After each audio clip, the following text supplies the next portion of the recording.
Yeah, I want to start by wishing Texas the best of luck here down the stretch, and we'll see those guys in Kansas City. Not sure if we'll play them again or not, but it seems like we always do. Um, Shaka and I talking a couple days ago, it's almost just like we've all been through so much. We're competitors and we play against each other, but it's almost kind of like this year we're all in this together just to get the games, just to let the players play, and for some fans to be able to see and basically just get our sport to Indianapolis so we can have a national champion this year. So, pulling for those guys down the stretch. I thought today was a good game. Two teams trying really hard. Felt like a last day of February type game. From our perspective, for the first time in a while, we felt like we played stretches of Texas Tech basketball. We get the five guys in double figure scoring, the balance offensively. We had another low turnover game today. Had a couple bad timing turnovers, but for the most part, our guys took care of the basketball. Then our defense showed up in the second half when we needed it most. Obviously, too, as March nears, guys, I've always thought it's a player's game. We've never won an NCAA tournament where we didn't have three or four guys play great. That's what March is. And so today, a lot of individual performances. And one I'd like to talk about, is Buzo coming in the game. He was ready when his name was called, and played the game really well today, all the way down to those last pressure free throws. Lastly, recognize the crowd. We're glad we got two more home games, so the people here in Lubbock can see us play two more times. But certainly today for an 11 a.m. game, our crowd was outstanding. I don't think there's a better crowd in college basketball than what we've built here. And the thanks always goes out to the season ticket holders. The student section was unbelievable today. Thank you, students. And so I just want to thank everybody that spent their time and money coming to the game this morning.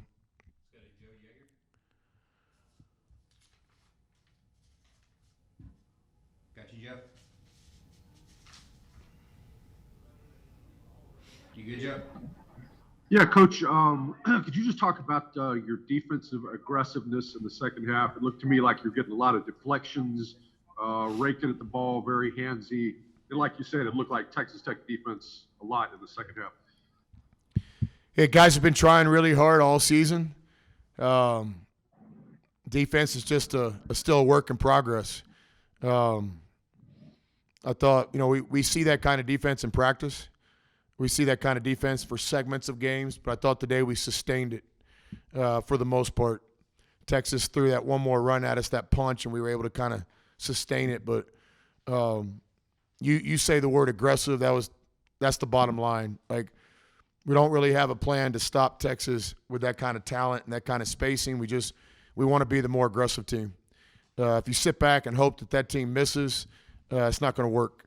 So today, whether we got a hand on a ball or triple teamed in the post, or some of our mistakes were over help, over being aggressive, but we'd much rather be over aggressive than not aggressive enough, especially versus a team as talented as that team today. Do you have another one, Jeff? Carlos? Coach, you've already alluded to it, but just having a freshman step to the free throw line in a really close game where you need some separation, and to see Buzo make those two, just what were your thoughts going into that one, and just your thoughts following the game? Because it seemed like you were trying to let everyone know that he was really your MVP at the end of that contest. Well, first of all, Carlos, with the basketball, it's just, it's tough not to be in rhythm and, being a kind of a low-minute guy right now. I mean, Buzo's going to be special. I don't shy away from telling you guys I think he's going to be a big-time player. He just so first, just the basketball, just stepping up and making those shots, that takes a certain kind of poise. That's an ice water deal there, man. You gotta have some real confidence. I put Micah in the same thing. Micah got up there and shot two confident free throws, made one or two. So two freshmen on the line when you're trying to win the last game in February is pretty special. Back to Buzo, I just always had a lot of personal respect, of guys that run their own race. We've seen it time and time again here. And Buzo's doing exactly that. Game night is only one thing on his objective list each day. He's getting better as a player. And sooner than later, he'll be a full-time player at this level. In terms of that second half, Joe already mentioned the defense, but what do you feel when you guys took that 13-point lead, allowed Texas to get back? You guys only allowed 5 made field goals in that second half, which is good defensive-wise, but I guess what allowed them to kind of creep back in there and make it a one-possession game late? I think it's a combination of a couple things. One, we did have some stale, kind of frozen offensive possessions. But then we also had some really good possessions and just, didn't make the play. Mac got a great shot on the baseline on an out-of-bounds play. I think Marcus got the ball around the basket one time. So I'm not going to tell you that we just had a meltdown. That wasn't what happened. We just had some possessions, didn't go our way. We did have a couple untimely mistakes in there. And then I thought our transition defense failed us in that run. I think when Texas was making their run, it wasn't half-court executing offense versus our defense. It was the fast break. So we tried to make an adjustment in that last time out and switch up our transition defense scheme and give the players credit. They executed it down the stretch. Last one from me. I know it's kind of a weird deal where you have senior day and then you've got the makeup games that we're at it and you've got a couple home games, but just speak to what Marcus was able to do today, not only with the points and kind of all the other contributions he had, but just the 0 fouls and just being able to be disciplined today.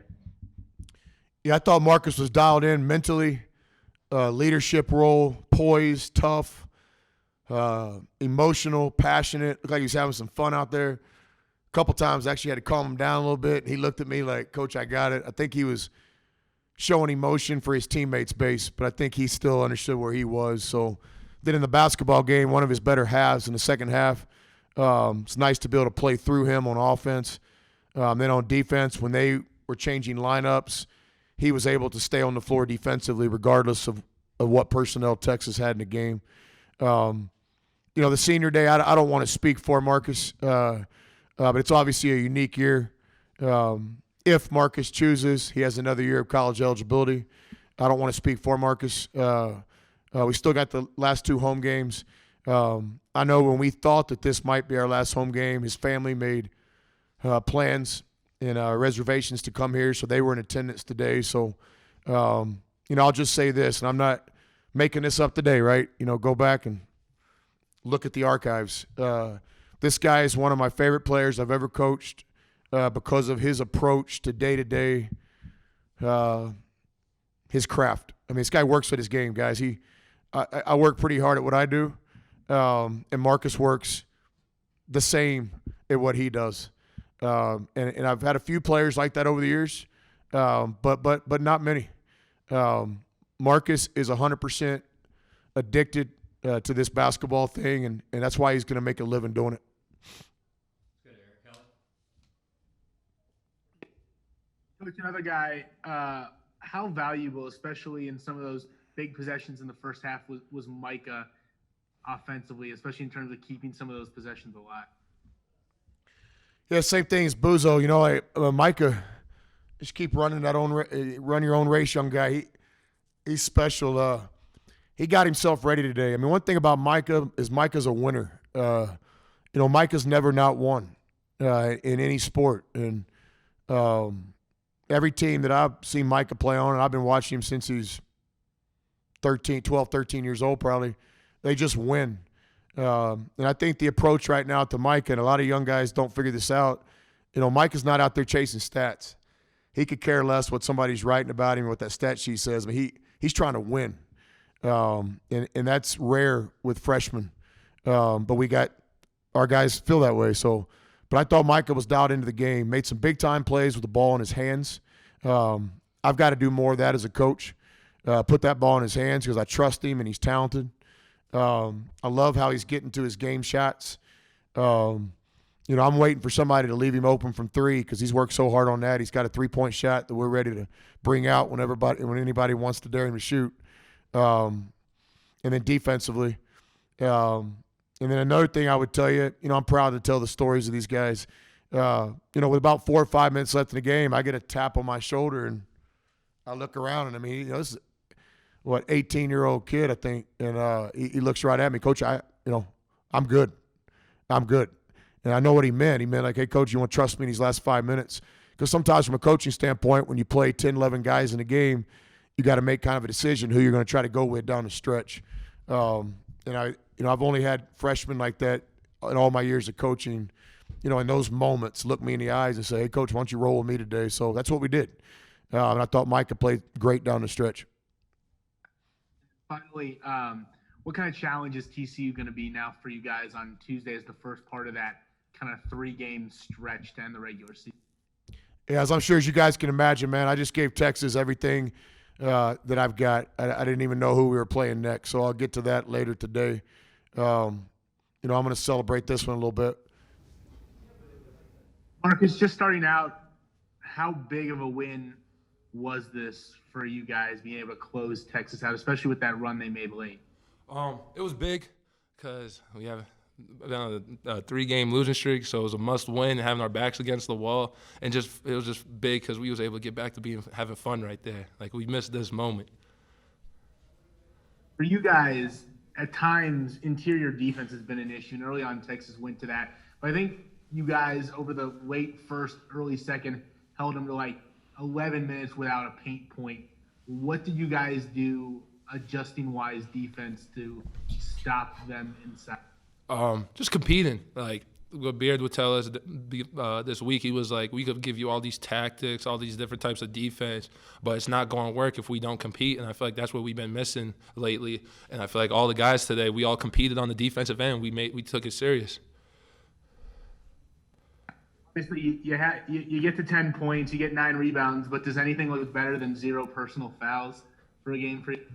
Yeah, definitely. And I was able to, because I no fouls today, I was able to be aggressive, able to poke at the ball, being at the right spots. And then, like, I told Adams and Coach earlier, like, hey, man, after the Oklahoma State game, I was like, I'm going to be better on defense. I'm going to give you my all on defense. Made a couple of mistakes today, but I feel like I could learn from those. And then overall, just making sure we had the team defense, because I felt like the last couple of games of us losing was all on me, even with the ball screen coverages and all the defensive stuff. I felt like it was on me because I was messing the team up.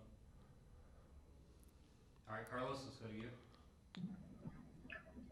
Marcus, today obviously focused on you with senior day, but with freshmen going to the line, about 47 seconds left, Agbo draining a pair of those free throws. How important were those, and just how big of a boost was that for y'all to kind of see Chibuzo kind of come in and make a huge contribution for y'all in this win? It was huge. It was huge. Like, we like to call it dump truck. He had them dump trucks. It was huge that he came in and was able to get those free throws for us. And can you just explain what dump truck means? We'll move on, Carlos. Yeah, I can't do that. Maybe if I see you one day, I could tell you. Got you.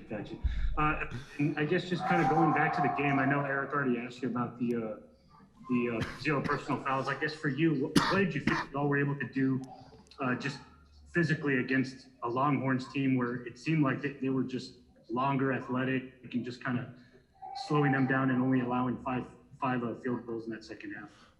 Wow, I didn't know that. But our focus was just competing, making sure they don't get easy stuff on transition, and then let me see something.